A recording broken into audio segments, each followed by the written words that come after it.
Welcome to yet another video here on GBE. It is the first week of April, which means we have been doing this for 3 months. Happy first trimester, everyone. We are too deep into it to end it now, so let's keep going. The Nintendo Switch.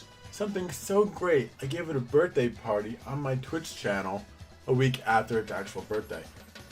2019 is off to a slower start for Nintendo published games on the system, but last week, Nintendo dropped another hot track for us to play over and over again on the Switch.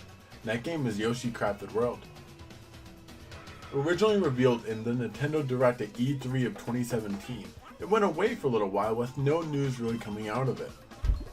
It wasn't until this past January that Nintendo just randomly tweeted out that it would be released in March of this year. Yoshi Crafted World is the 8th Yoshi game to come out, and it is all the same genre, side-scrolling platformer. The gimmick with this game is that the usual 3D character models are now in a 2.5 dimensional world. The story for this game is that on Yoshi Island there is a Sun Dream Stone, and that stone possesses the power to make anyone's wildest dreams come true. And of course, when something that valuable is just sitting there at the top of a mountain, someone's going to take it. Kamek and Baby Bowser attempt to steal the stone and fail, which makes the gems in the stone fly across the world. The gameplay is very similar to the past Yoshi games. It's a very child-friendly platformer. You can stomp on the bad guys, you can lick them up, and they will turn into eggs. Those eggs you use to throw objects in your area. They can be in front of you, behind you, or in the nearby landscape. This being a Yoshi game, I was assuming it would be like Kirby and not really offer a challenge. Surprisingly, there are some tricky levels in this game. Whether it's the mansion level or just new enemies that are tougher to take down, you will be able to die often in this game. It is meant to be a children's game, but it does get tricky sometimes when figuring out where you have to go, and sometimes some of the collectibles you are searching for are hidden behind the environment or a hidden section of the map. It takes probably a good 6 to 8 minutes to complete a level to begin with, but if you wanted to go back in and try to get every red coin or sunflower, or have full health at the end to get the extra sunflower, you'll be putting a lot of extra time into each level.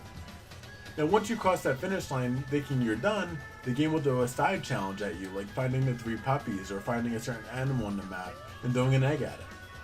Even though those small challenges are easy to complete, it is still welcome because I usually just beat the level and move on. These side challenges give extra motive to go back to the level and fully complete it.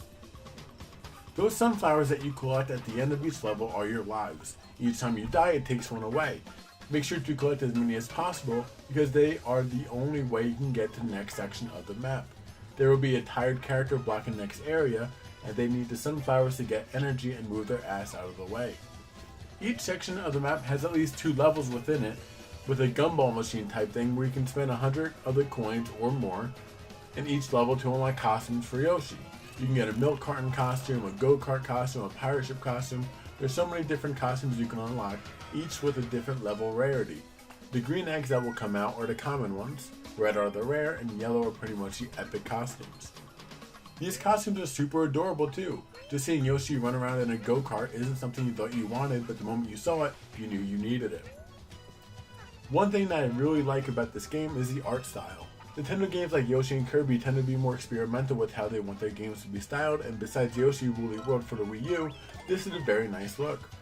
The environment of just cardboard cutouts as cars, cows, and whatnot wouldn't make sense in many games, but feels right at home in a Yoshi game.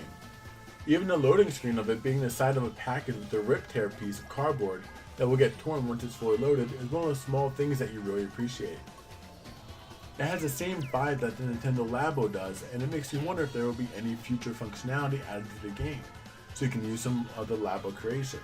And when you say, oh, it's out, it's too late, don't forget that they added Labo functionality to Mario Kart 8, so you can use the Labo steering wheel within the game. Anything is possible, and Nintendo knows that. While I haven't completely beaten the main story yet, this will be a game that I will play until it is finished. I really do enjoy these platform slow-paced games because it is like a palate cleanser for video games. Coming off playing The Division 2 and MLB The Show 19, laying in bed playing Yoshi on my Switch is just a nice way to end the day. It feels so relaxing, and that's hard to come by nowadays in a good video game. And because of this, Yoshi's Crafted World is good. The simplicity of a platform along with all the possible collectibles makes Yoshi a must-buy if you enjoy this type of game. One thing I really loved about the game was the environment and the costumes that are so adorable you need to spend all your coins and collect every single one. Yoshi is a game that you can relax and play and just be at ease while playing it. This is definitely a game you would want to play after you start playing Cuphead on Switch and start threatening your Switch that you will throw it across the room after you keep dying over and over and over again. Yoshi will be there to calm you down. Thank you for checking out this week's review. I will be trying hard to get to the theater this weekend to see Shazam so I can review that on Sunday. If you're interested in seeing if I get to the theater, follow GBE on Instagram and Twitter for updates, and stay in gaming history posts. Also subscribe to YouTube and follow us on SoundCloud for audio-only versions of the movie reviews. I'll see you next week.